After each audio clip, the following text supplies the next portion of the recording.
Gusto nyo ba ng extra income? Mag-trade na kasama namin. I-on lang ang AI bot para siya na ang gagawa ng lahat para sa iyo. With 90% above win rate, register na for free.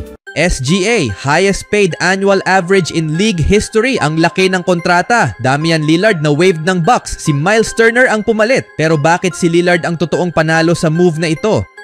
Mananatili sa OKC sa pangmatagalang panahon ang kasalukuyang NBA MVP. Lumagda si Shai Gilgeous-Alexander sa isang 4 na taong kontratang Supermax na nagkakahalaga ng $285 milyong kasama ang Oklahoma City Thunder ayon kay Shams Charania ng ESPN.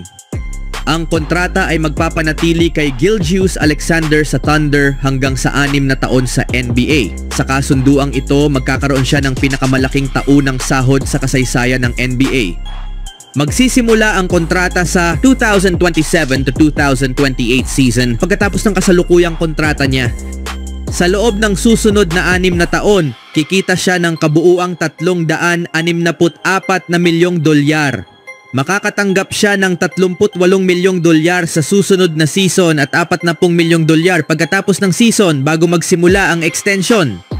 Pagkatapos nito, tataas ang kanyang taunang sahod sa $63 milyong at patuloy pang tataas hanggang umabot ito sa $78 milyong ayon kay Bobby Marks ng ESPN.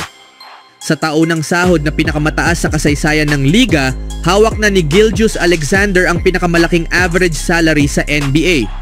Siya rin ay isa sa iilang player sa kasaysayan ng liga na pumirma sa isang Supermax deal, isang kategoryang ipinakilala sa NBA sa pamamagitan ng collective bargaining agreement noong kalagitnaan ng nakaraang dekada.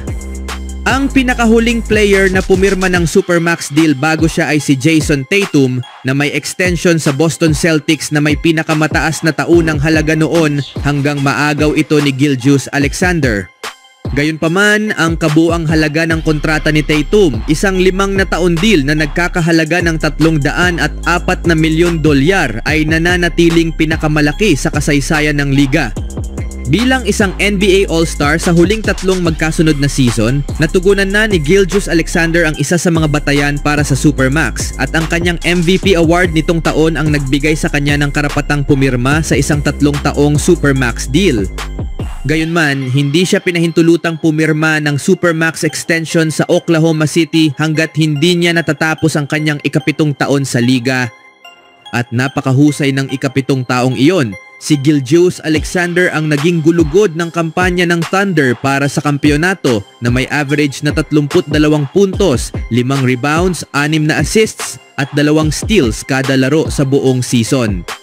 Ginantimpalaan siya ng parehong League MVP at Finals MVP awards na naging kauna-unahang player sa higit isang dekada na nakakuha ng parehong parangal.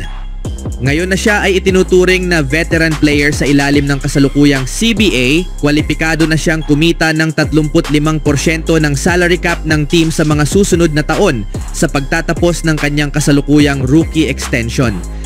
Ayon sa patakaran ng NBA, hindi maaaring lumampas sa 5 taon ang isang kontrata o magkaroon ng extension na lalampas sa kabuuang 6 na taon sa isang team.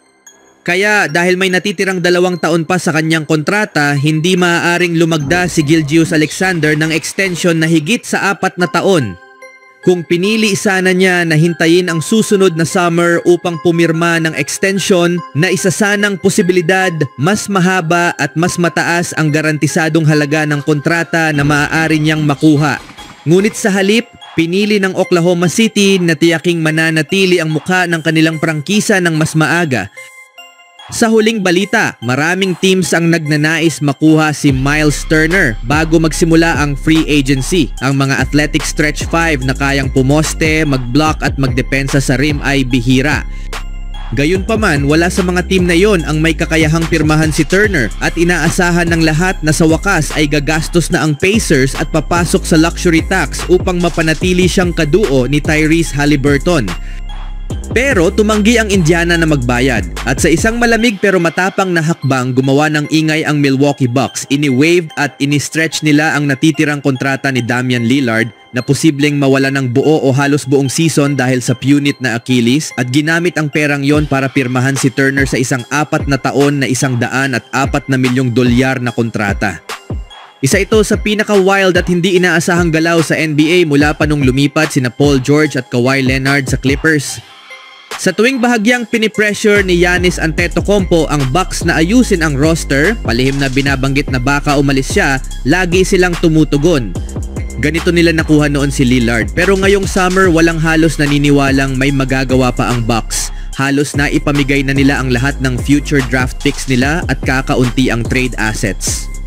Ngunit nitong araw binigla ng Milwaukee ang buong liga sa pag-wave kay Lillard para makalikha ng cap space at pirmahan si Turner. Dagdag pa na bumalik ang maraming core players nila, isa na namang contender sa East ang Bucks. Basta may Antetokounmpo, playoff threat na agad ang Bucks sa East, pero ngayon baka sapat na ang nakapaligid sa kanya para makabalik sa finals kung pumabor ang mga pangyayari. Mahusay ang supporting cast kahit may tanong kung sapat ito para maabot ang pinapangarap. Isa na sila ngayon sa mga teams na dapat abangan. Ang pinakamalaking wave and stretch contract sa kasaysayan ng NBA bago ito ay $31 milyong. Wala nang kontrol ang Milwaukee sa kanilang mga first round draft pick sa mga darating na taon at maaaring bumagsak ang team kapag umalis si Giannis para silang taong baon sa utang na eventually ay kailangang bayaran. Pero kung manatili siya at makabalik sila sa finals, maaaring maging sulit ang lahat ng sakripisyo. Samantala, bittersweet ang pag-alis ni Miles Turner mula sa Indiana matapos ang isang dekada. Gusto niyang manatili pero tumanggi ang Pacers na pumasok sa luxury tax. Kaya lumipat siya sa Milwaukee kung saan makakakuha siya ng sahod na akma sa kanyang halaga bilang sentro, isang magandang kontrata para sa kanya. Lilipat si Turner sa isang team na may tsansa sa kampyonato. Samantala, masaya na ngayon si Damian Lillard sa kinalabasan ng sitwasyon. Malaya siyang makakapili ng contender na team na gusto niya nang hindi iniisip ang pera. Huwag asahang bibilisan ni Lillard ang proseso. Ang mga unang team na nababanggit sa mga usap-usapan ay ang Miami Heat at ang former team niya na Portland. Pero marami pang ibang posibleng pumasok. Nakakaawa ang mga fans ng Pacers. Masakit kasi, gusto ni Turner manatili pero nag-alinlangan ang may-ari ng Pacers na pumasok sa luxury tax. At dahil sa pag-aalangan nilang iyon, nabigyan ng pagkakataon ang Milwaukee at pumasok sila. Ngayon wala na siya at malamang hindi rin makakalaro si Tyrese Haliburton buong season dahil sa punit na Achilles. Ang positibo, una, babalik si Haliburton. Baka mukhang pause button muna ang season na ito pero sa loob ng 2 taon, posibleng contender ulit ang Pacers sa East. Pangalawa, napakagandang playoff run nito. Lasapin nito, kakaunti lang ang ganitong klaseng magical na sandali para sa mga fans, championship man o hindi, kung saan lahat ay nag-click sa court at nagbigay ng inspirasyon sa komunidad at sa buong Indiana. Ito ang purong kasiyahan sa basketball. Ang Pacers ngayong taon ay kombinasyon ng dekalibreng laro at kasiyahan, isang bagay na madalang nating makita. Huwag hayaan na sirain ng ending ang karanasang ito.